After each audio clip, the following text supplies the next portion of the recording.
नमस्कार, माझ्या शाळेचे नाव जिल्हा परिषद प्राथमिक शाळा रामेश्वर आहे. मी आता 6वीत आहे. माझ्या गटाचे नाव डॉक्टर बाबासाहेब आंबेडकर. गट प्रमुखाचे नाव मी स्वतः साहेबराव साळवे.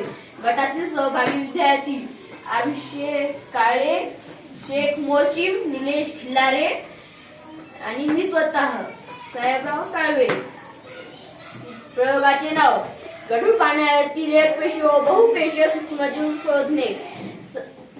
साहित्य सूक्ष्मदर्शिका, थोडेसे पाणी.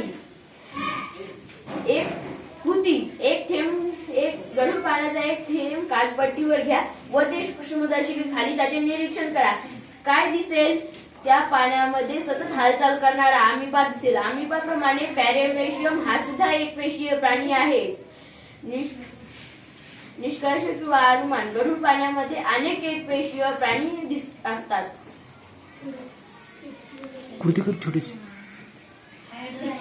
एक थेंब